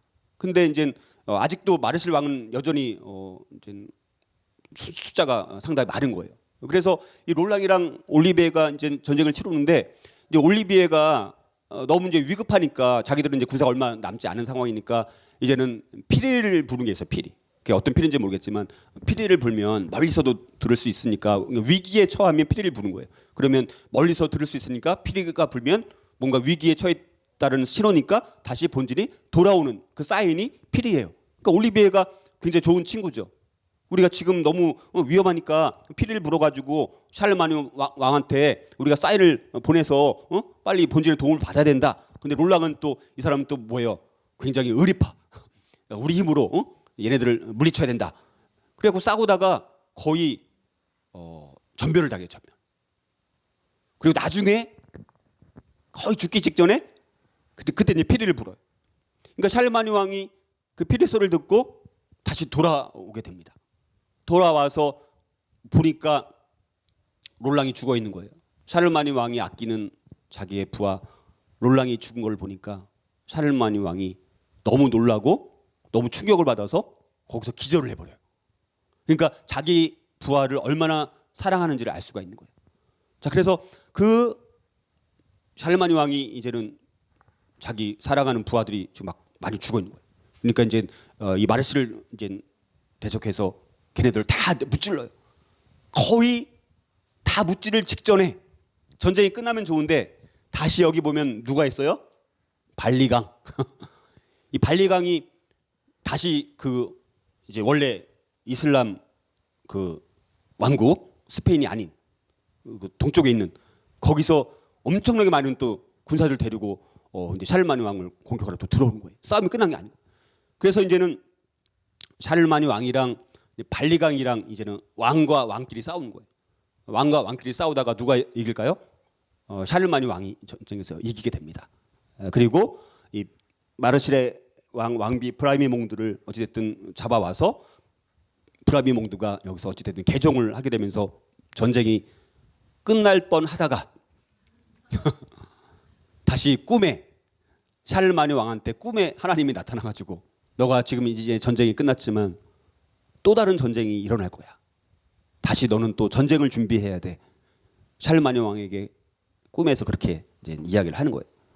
그래서 샤를마니 왕이 꿈에서 어찌됐든 이제는 좀 실만한데 근데 또 다른 보호해야 될 사람들이 있다라는 거예요. 하나님께서. 그래서 샤를마니 왕이 너무너무 지쳐서 힘들고 있는 그 상황에서 다시 전쟁 준비를 각오하는 걸로 이 이야기가 끝나는 것이 롤랑의 노래예요. 근데 이 이야기가 전개되는 그 과정 가운데 많은 것들이 이제 사건들이 일어납니다. 그걸 한번 제가 정리를 해봤어요. 그래서 우리가 이걸 통해서 그리스도인들의 그 성품이 어떤 성품의 삶을 살아야 되는지, 그러니까 이거는 우리가 이제 프랑크 왕국에 있는 사람들을 통해서 배우는 거고, 또 사라센의 이쪽 이슬람의 사람들의 생각은 정반대예요.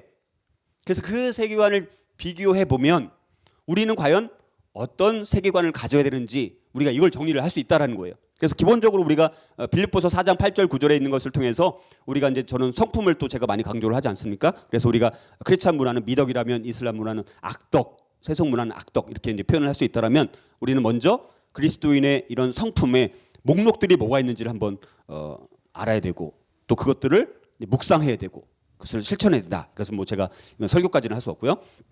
자, 그러면 이 차이점들 한번 정리를 해보면, 자, 크리스찬 문화가 회복해야 될 가치관은 무엇일까? 이 프랑크 왕국 사람들의 가치관을 통해서 우리는 롤랑의 노래에 나오는 크리스찬 이 사람들의 가치관을 통해서 우리가 회복해야 될 가치관이 뭐냐? 여기 보면 불의와 모욕과 타협과 무미건조함과 불명예스러운 음모, 사악함, 배신, 반역, 신뢰할 수 없고 탐욕과 기만과 속임수의 가치관. 이거는 뭐예요? 이 스페인계 사라센, 이슬람의 어떤 그쪽의 가치관이라면 우리는 이제 프랑크 왕국이 갖고 있는 기사도 정신, 약간 이제 롤랑 같은 경우 좀 무식하긴 하지만 어쨌든 자기가 섬기는 왕을 위해서 의리를 지키고 또 왕에게까지도 왕의 전쟁에 참여할 필요 없게 자기가 그것을 처리하려고 하는 어떤 그런 마음, 명예, 용기, 충성, 뭐 고귀함, 신뢰할 수 있음, 하나님을 신뢰함, 뭐 순종, 뭐 충직, 신중함, 현명함, 충성심, 침착함, 지혜의 가치관 이런 것들을 우리가 회복해야 되는 거예요. 그러니까 프랑크 왕국에 있는 롤랑이라든가 아까 올리베이라든가 또 샤를마니 왕이라든가 이런 사람들의 관계를 보니까 그런 마음이 있다라는 거예요. 그런데 여러분 아까 보면 알겠지만 그 가를롱 물론 프랑크 왕국의 사람이지만 이 사람들도 이슬람 세계 세력과 이제 결탁한 사람이니까 이제 그거를 이제 보는 거예요. 그래서 나중에 보면요, 그 아까 가를롱이라는 사람도 또 간신히 또 살아나요. 또 몰래 또 뭐 여러 가지 속임수, 기만. 그리고 나중에 다시 처형은 당하지만, 그러니까 그들은 계속 뭐예요? 이런 뭐 속임, 배신, 반역 이런 것들이 그들이 지금 롤랑의 이야기 나오는 그거가 여기서 이제 이렇게 얘기를 한다라는 거예요. 그래서 우리가 이런 것들을 통해서 우리가 살펴볼 수가 있고, 두 번째는 사악한 자들의 계속해서 하나님을 대항하는 전쟁이 아니라 전쟁 자체를 위해서 전쟁하기를 좋아하는 것이 아니라 죄를 다루는 유일한 방법인 의로운 전쟁을 해야 된다라는 것이죠. 여러분 많은 테러리즘이 일어나고 있지 않습니까? 여러분 많은 요즘에도 그것은 다 이제 무슬림 전통에서 비롯된 것이 테러리즘이라고 볼 수가 있습니다. 우리는 전쟁이 뭐냐? 죄를 다루는 그거를 가지고 전쟁을 치러야 된다는 거예요. 영적인 전쟁. 우리가 진짜 전쟁을 치러야 될 것은 하나님을 대항하는 뭐 또 그런 사람을 죽이는 전쟁이 아니라 죄를 다루는 그런 전쟁을 우리가 해야 된다는 것을 우리가 한번 생각해 볼 수가 있고요. 세 번째는 그리스도인의 궁극적 권위는 명사나 뭐 록가수 이런 것이 아니라 또 진리는 상대적이지 않고 절대적인 것이기 때문에 우리가 성경이 되어야 된다. 이게 우리가 가져야 될 가치관 중에 하나라고 볼 수가 있고요. 그다음에 이제 또 네 번째가 또 중요합니다. 여기 보니까 보상 다시 말해서 전리품이라든가 또 풍부함이라든가 탐욕과 개인적 이익을 위해서 자극을 받는 것이 아니라 선한 지도자의 정의와 친밀함으로 인한 사랑과 존경 때문에 싸울 수 있어야 됩니다. 여러분 이게 무슨 말이냐면 발리강 아까 말씀드렸던 이 발리강이 이제 다시 이 이슬람 세력이 거의 초토화되는 상황에서 발리강이 자기 군사들을 데리고 이제 그 프랑크 왕국과 싸우러 가지 않습니까? 그때 발리강이 그들의 부하들한테 이야기하는 전쟁에 참여의 그 동기가 뭐냐? 너희들이 전쟁에서 이기게 되면 내가 여자를 줄 것이고 너희들에게 지위를 줄 것이고 땅을 줄 것이고 내가 이런 것들을 줄 테니까 보상을 줄 테니까 너희들이 죽으라고 싸우면 내가 여자도 주고 지위도 주고 땅도 줄 거야. 그런 걸로 이제는 자극을 하는 거예요. 탐욕과 개인적 이익을 위해서 전쟁에 참여할 것을 자극을 주는 거예요. 근데 여러분들 샤를마니 왕은 부하들한테 전쟁에 참여하라고 말도 안 해요. 근데 백성들이 뭐예요? 자기 샤를마니 왕이 그 프랑크 왕국 사람들을 얼마나 선한 통치를 통해서 잘 살게 만들고 얼마나 왕이 백성들을 사랑하는지 그거를 아는 거예요. 그걸 아니까 싸우라고 말하지 않아도 왕이 자기들을 향해서 베풀었던 그 선함, 자 그거에 자극받아서 어떤 사랑, 왕을 사랑하고 왕을 존경하기 때문에 전쟁에 참여하고 있다라는 거예요. 그러니까 전쟁에 참여하는 그 동기가 전혀 다른 거예요. 여러분 세상 사람들은 다 이런 보상 때문에 어떤 일들을 많이 하지 않습니까? 전리품, 전쟁에서 이기면 전리품을 챙길 수 있으니까 그 전리품을 보고 전쟁에 참여하는 거예요. 세상 사람들은. 근데 우리는 그런 게 아니라는 것이죠. 우리가 그래서 싸우는 우리가 이유가 뭐냐? 우리 하나님을 사랑하니까 영적 전쟁을 치르는 것 아닙니까? 우리가 뭐 말하는 그런 전쟁 개념이 아니라 우리가 이것이 큰 차이점이라고 볼 수가 있다라는 거예요. 그다음에 또 하나는 여기 보니까 자신을 의지하고 내적인 힘을 쌓고 의지가 굳세고 강한 사람이 되고 정직하고 뭐 결정력이 있고 강함 이런 세속적 리더십이 아니라 지체들을 장기판에 졸로 여기는 것이 아니라 우리 장기 아시지 않습니까? 졸로 여기는 것이 아니라 지체들을 사랑하고 함께 싸우고 직접 전쟁을 이끌고 주의 깊고 용감한 리더십이 되어야 한다라는 것이죠. 여러분들 샤를마니 왕은요 아까 말씀드렸다시피 자기가 사랑하는 롤랑이 죽은 것을 보고 기절할 만큼 자기 부하를 사랑하는 거예요. 그리고 롤랑이 죽은 것을 그리고 롤랑이 피리를 불었을 때 지체 없이 바로 그 전쟁터로 다시 달려온 샤를마니 왕. 자기의 부하를 어떻게 생각하는 거예요? 졸로 여기는 게 아니에요. 여러분 세상 사람들은 다른 사람들을 어떻게 여기냐면 졸로 여겨 졸이 뭐예요? 장기 우리 자매님들은 장기를 아시나요? 장기에서 졸의 역할이 뭐예요? 주로 졸의 역할이 뭐예요? 네? 장기에서 주로 졸의 역할이 뭐예요? 장기를 모르시는 것 같은데? 방패막이? 물론 방패막이도 되죠. 졸은 뭐냐면요. 더 큰 먹이를 먹기 위해서 희생양으로 쓰는 것이 졸이에요. 대부분이. 장기에서 장기 잘 두는 사람들은 졸을 이용해갖고 덥석 상대방이 먹어버리면 더 큰 걸 먹어버리는 거예요. 그러니까 졸은 뭐예요? 장기판에서 대부분 희생양, 더 큰 목적을 달성하기 위한 희생당해야 될 존재, 그게 졸이라는 거예요. 세상 사람들은 자기 부하나 다른 사람들 어떻게 여기냐면 대부분 졸로 여겨. 그 사람의 정말 안위를 위해서 그 사람을 정말 마음을 써서 물론 그런 분도 물론 있지만 그러나 세속적인 가치관의 대부분은 자기 밑에 있는 부하들은 졸과 같은 존재예요. 자기가 출세하기 위해서 그냥 이용당하는 존재. 그렇게 여길 가능성이 많다라는 거예요. 세상의 가치관들은. 거기에 우리가 희생당하는 사람들 얼마나 많이 있어요. 자기 목적을 달성하기 위해서는 그 사람이 피해를 끼쳐도 상관없는 거예요. 그러니까 여러분들 사기꾼들이 사기꾼들이 다 그런 사람들 아니니까. 다른 사람을 이용해서 자기의 이득을 취하는 사람들이 사기꾼 아니에요. 응? 근데 세상의 가치관들은 대부분 장기판에 졸로 여긴다는 거예요. 다른 사람들을. 이게 얼마나 무서운 건지 몰라요. 여러분들 저희들 마음에 그게 졸로 여기는 마음이 있어 없어요? 솔직히. 다른 사람들을 장기판에 졸로 여기는 마음이 있어 없어요? 물론 없겠죠. 근데 조금은 있어요. 우리 안에도. 우리 안에도 있다는 거예요. 그것들을 우리가 잘 분별해낼 수 있어야 된다. 내가 과연 내 다른 자녀들이든 누구를 내가 졸로 여기는가? 정말 내가 그들을 사랑하고 내가 함께 샬마니 왕과 같이 함께 싸울 수 있느냐? 자기 부하가 죽었을 때 그걸 보고 기절할 만큼 그 부하를 사랑하는 마음이 있느냐? 자, 이 마음, 우리 리더십이 어떤 리더십이 되어야 된다는 거예요.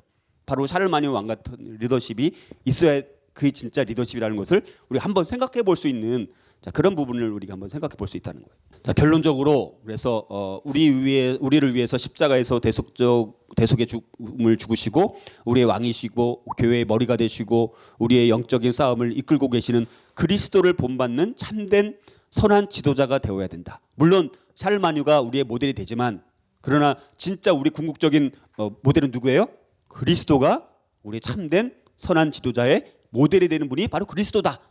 우리가 이렇게 한번 정리를 하면 롤랑의 노래 나오는 수많은 이야기들을 통해서 우리가 이런 가치관들을 이렇게 하나 정리해 나갈 수 있다라는 거예요. 그러니까 여러분들 롤랑의 노래 같은 이런 이야기를 통해서 이런 결론을 우리가 끄집어낼 수 있다라는 것이 우리 그리스도인들이 앞으로 여러분들이 이 훈련을 통해서 이 토요크로스 학교를 통해서 여러분들이 훈련되어야 될 것들은 여러분들이 어떤 스토리든 어떤 사건이든 그 사건 그 스토리를 통해서 우리는 어떤 가치관을 가져야 될 것인가 이걸 우리가 끄집어내서 그 가치관을 내 걸로 만들어가는 과정 이게 이제 제가 추구하는 목적인 거예요. 이런 훈련을 우리가 계속하면 우리가 어떻게 생각해야 되는지 너무 분명하게 나온다는 거예요.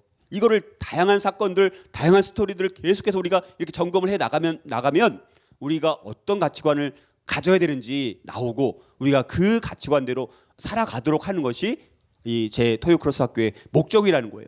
여러분들이 이걸 잘 이해하시면서 그런 마음으로 배우시면 좋겠다는 게 저의 간절한 마음이고요. 그다음에 이제 엘퀸이라는 사람이 있습니다. 엘퀸.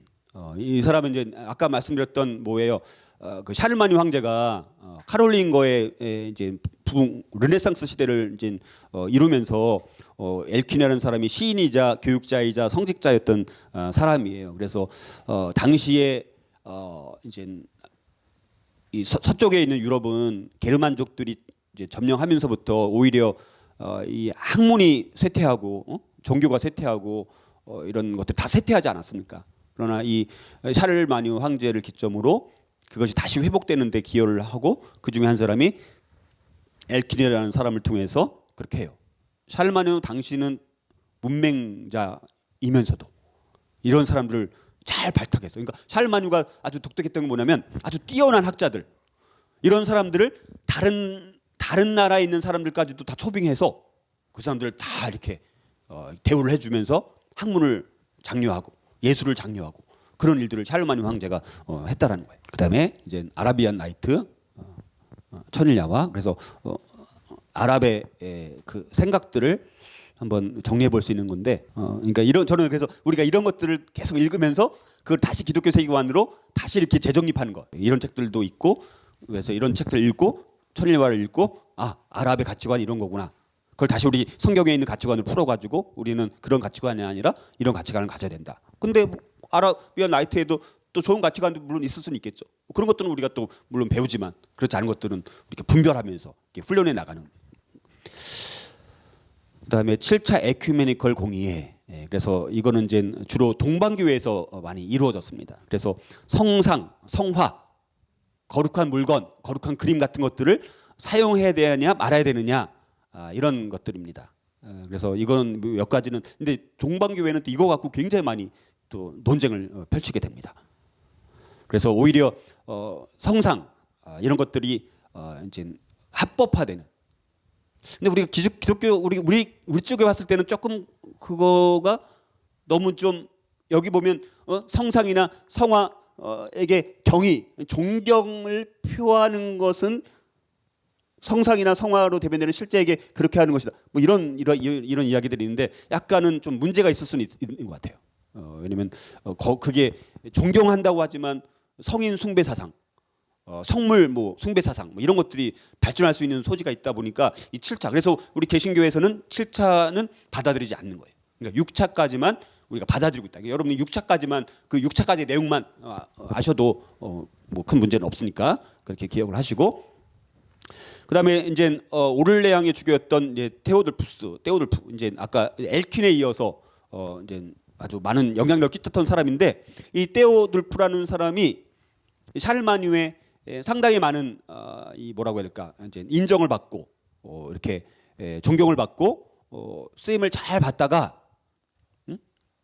근데 샤를마뉴 황제가 죽고 났을 때 이제 이 사람이 그의 아들 경건한 왕인가 그 사람이었을 때 이제 뭔가 누명을 당하게 됩니다. 그래서 감옥에 갇히게 돼요. 졸지에 최고의 영향력을 발휘했던 사람이 감옥에 가서 이제 있다가, 그런데 그 감옥에서도 이 테오돌프가 참 경건했던 사람인 이유가 뭐냐, 거기서도 우리가 이 신라와 바울이 이제 감옥에 갇혔을 때 거기서 찬송하지 않았습니까? 그렇죠? 그 신라처럼 이 테오돌프스가 찬양을 불렀어요. 그게 이제 우리 찬송가 140장에는 왕 대신 우리 주께, 이게 테오돌프가 이게 작사한 거예요. 그러니까 우리 찬송가에 나오는 사람이에요. 여러분 성경 140장 보면 그 이름, 이 테오돌프스 이름 나와요. 뭐 확인해 보시려면 확인해 보세요. 그러니까 근데 이 사람이 그 감옥에서 이 찬양을 부르는 거예요. 그러니까 그 찬양을 부르는 소리가 밖에서도 들린 거죠. 때마침 이 찬양을 부르고 있을 때 왕이 지나간 거예요. 근데 왕이 지나가다 보는데 이 테오돌프스인지 몰랐죠. 근데 그 감옥에서 누가 그렇게 하나님을 찬양하는 왕 대신 우리 주께 이런 찬양을 하고 있는 거예요. 그러니까 왕이 생각할 때 신기하잖아요. 감옥에서도 어떻게 이렇게 찬양을 할까 궁금해서 알아보니까 자기가 이렇게 쫓아낸 테오돌프스였다는 거예요. 그래서 이 테오돌프스를 이제는 사면을 해서 감옥에서 풀려나게 되어진, 감옥에서 찬양을 불렀던 우리 찬송가 140장의 작사자 테오돌프스. 그래서 우리가 참 감옥에서도 정말 찬양했던 사람이 있었구나. 우리가 성경에 나오는 신라뿐만 아니라 바로 이런 사람이 역사 속에 있었다는 거, 그리고 그것이 우리 찬송가에 수록되어 있다라는 거, 이런 거를 알면 여러분들이 이 성경의 찬송가가 여러 사람들이 이렇게 다 기록한 거구나, 우리가 그렇게 아시면 우리 좋을 것 같고요. 그다음에 일본에는 이제 헤이안 시대가 도래됩니다. 그래서 다이카 개신부터 해서 나라 시대, 헤이안 시대, 이제 막부 시대, 이렇게 일본의 역사 이렇게 큰 흐름만 여러분들 아시면 좋을 것 같고요. 이제 드디어 이제 800년이 됩니다. 800년이 되면서 이제 샤를마뉴 황제와 이제 교황 레오 3세 이렇게 이제 해서 이제 교황 레오 3세가 샤를마뉴 황제에게 당신은 이제는 새로운 로마 제국의 황제입니다라고 이제 왕관을 씌워주고, 이제 샤를마뉴 황제는 교황의 든든한 후원자가 되어서 교황권이 더 확립을 하는데 상당히 이제 기여를 하게 되어지는 그런 일들. 그래서 우리가 다음 유닛은 이제 이 800년을 기점으로 교황의 그런 권력들이 점점 이제 성정하는 그런 시기를 우리가 다음 주부터 또 살펴보도록 그렇게 하겠습니다. 그래서 이번 우리 비잔틴 제국과 이슬람 이야기를 통해서 우리가 이제 너무 서구 중심의 그런 역사를 살펴봤더라면 이제 비잔틴 제국이 무려 1453년까지인가 그때까지 멸망당하지 않고 1000년의 역사를 갖고 있는 제국이 이 비잔틴 제국이라는 거. 그리고 이제 이슬람이 이 시기에 622년의 헤즈라를 기점으로 인해서 이제는 강력한 하나의 이제 문명권을 이루어서 우리가 이 시기에 우리가 살펴본 것처럼 서구의 기독교 문명, 그다음에 동로마 제국, 비잔틴 제국, 그다음에 이슬람 문명, 이게 세 문명이 지중해를 중심으로 하나의 새 문명권을 형성하기 시작했고, 그것이 오늘날까지도 영향을 끼치고 있다라는 부분들 우리가 이 시기에 그런 사건을 살펴봤었고, 그다음에 이제 레오 3세의 재기를 통해서 비잔틴이 재기되면서 이슬람이 동쪽으로부터 공략하는 것을 방파제 역할을 해서 기독교를 보호했고, 서쪽에서는 뚜르 전투를 통해서 찰스 마르텔을 통해서 이슬람 세력의 또 공격을 차단시키는 동쪽과 서쪽에서 있었던 이 사건, 이게 굉장히 중요한 사건이라는 거. 그 동쪽 서쪽에 있었던 두 사건이 없었다면 기독교는 아마 멸망당하지 않았을까. 그러면 정말 전 세계가 어쩌면 이슬람화 되었을지도 모르는 그런 절대절명의 위기에서 하나님께서는 찰스 마르텔 또 이제 레오 3세를 통해서 기독교를 보호해 주셨다라는 하나님의 섭리가 있었다는 거. 이런 하나님의 섭리는 우리 모든 역사 속에 계속해서 반복되고 지속되고 있고 저와 여러분들의 삶에도 역사의 주인 되신 하나님께서 우리의 모든 삶을 다스리고 섭리하신다라는 하나님의 섭리를 우리가 믿는다라면 우리가 더 믿음이 견고하게 우리가 살아갈 수 있지 않을까